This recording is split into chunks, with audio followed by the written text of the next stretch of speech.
Hello everyone, welcome to 10-Minute Physiology. In today's video, I'm going to give you a short explanation as to what fast action potentials are and how they work. So with that, let's give it a go. So I'd like to start off by first explaining to you the conduction pathways of the heart. So inside the right atria, you have the sinoatrial node. So the sinoatrial node is the pacemaker of the heart. So it's going to be responsible for producing spontaneous action potentials, which then travel through the heart and basically set the heart rate or the amount of beats per minute. So the sinoatrial node releases action potentials that travel through the atrial myocytes to the AV node. So at the AV node, the signal is going to be paused. And the reason why it's paused has to do with the fact that it allows the atria to completely contract before the ventricles contract. So by pausing the signal, you allow the ventricles to fill up with a lot of blood and therefore allow the ventricles to pump as much blood as possible. So at the AV node, after the signal is paused, it's going to be released into the bundle of His. And then after the bundle of His, the signal is going to travel down the right and left bundle branches. And then from the right and left bundle branches, the signal is going to travel into the Purkinje fibers. And the Purkinje fibers are then going to transmit the signal into the ventricular myocytes. So when this is all done, the heart is going to be depolarized, allowing the heart to contract and therefore pump blood into the body.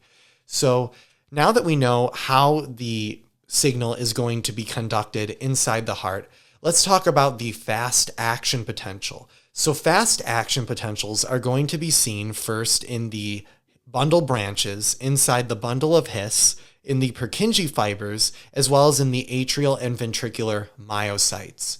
So with that, let's talk about what the fast action potential looks like, and then we'll look at each of the phases and see how they are generated inside these cells. So with that, let's begin. So this graph right here shows the fast action potential. And the fast action potential can be divided into 4 phases. The first phase is phase 0, and it's this rapid depolarization that we see here. The next phase is phase 1, which is this short repolarization that we see here. And then the next phase is phase 2, which is also called the plateau phase. And then phase 3 is the hyperpolarization phase. And then phase 4 is the resting potential.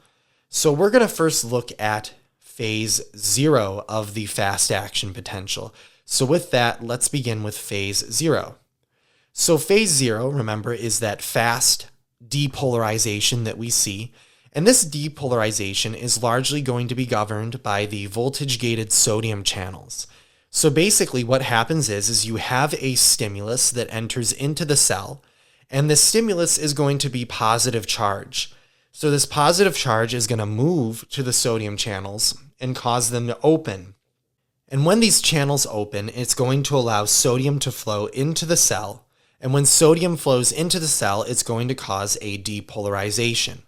Now, in addition to the opening of the voltage-gated sodium channels, you're also going to see the closing of the potassium channels. So the potassium channels that opened in phase 4, and we're going to talk about that in a little bit, these potassium channels are going to close. So the combination of the potassium channels closing and the voltage-gated sodium channels opening allows this rapid depolarization phase to occur in phase 0. So in phase 0, we have the voltage-gated sodium channels opening and the potassium channels closing, which then allows this rapid depolarization. So now after phase 1, we start off at this depolarized state. So in phase 1, we see this small repolarization. So what governs this small repolarization?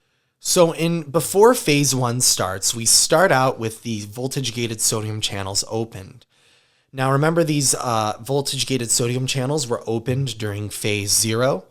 So therefore, when in order to start off phase 1, these voltage-gated sodium channels are going to inactivate. So the positive charge that just came into the cell is going to move to these sodium channels and inactivate them.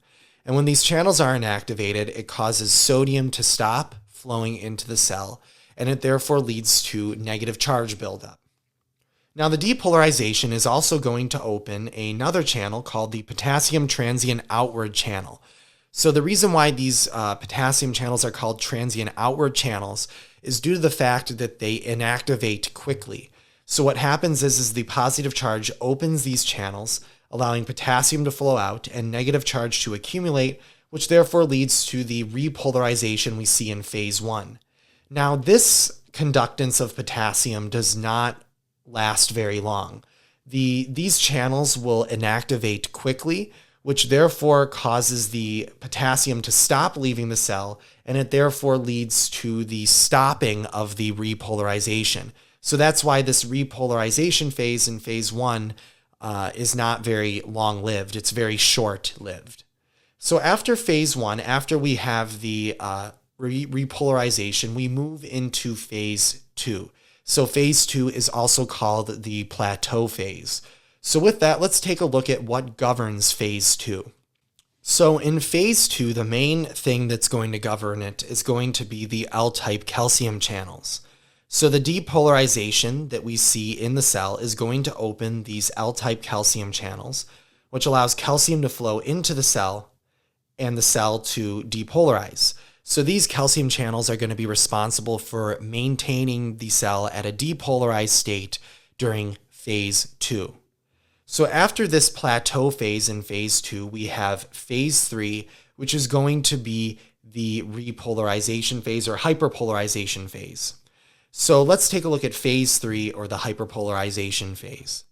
So in phase 3, you have your potassium channels, and these potassium channels are going to open in response to depolarization. So when these potassium channels open, potassium flows out of the cell, and as a result, negative charge flows into the cell. With this accumulation of negative charge, you get a hyperpolarization. Now, 2 potassium channels are going to run this. This is going to be the rapid potassium channel and the slow potassium channel. So once again, in phase 3, you have the opening of the potassium channels, which allow potassium to flow out of the cell, and therefore the cell will hyperpolarize. So now we're at phase 4, or the resting potential. So one thing that you should notice with the fast action potential is that it starts off at a very negative resting potential. So the resting potential for these cells is going to be around -90. Now, this is a lot lower than the action potentials that we see in neurons, because neurons are generally going to be at a resting potential of around maybe -60 to 70. So this is a lot lower than the neurons. So what keeps this cell at such a negative resting potential? Well, the main thing is going to be the inward rectifier potassium channel. So this potassium channel is interesting because it's actually opened by hyperpolarization. So negative charge opens it and it allows potassium to flow out, which therefore leads to a hyperpolarization. So therefore, the opening of these inward rectifier potassium channels keeps these cells at a very low resting potential that we see at phase 4. So in summary, at phase 4, or the resting potential, we have the inward rectifier potassium channels open. And remember, these potassium channels are opened by a negative voltage. So this is going to allow potassium to flow out of the cell, and therefore the cell is going to be a very negative value at the resting potential. At phase 0, we see the voltage-gated sodium channels open and these inward rectifiers close. This therefore causes a depolarization that we see in phase 0. In phase 1, the voltage-gated sodium channels inactivate, and the transient outward potassium channels open, allowing this slight repolarization. Now, in phase 2, the transient outward potassium channels are inactivated, and the voltage-gated calcium channels open, allowing the plateau phase to occur.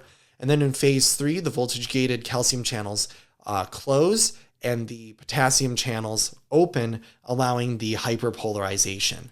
So I hope this video helped you understand what fast action potentials are and how they work, and I hope to see you in the next video. Good luck with your studying, and I hope to see you next time.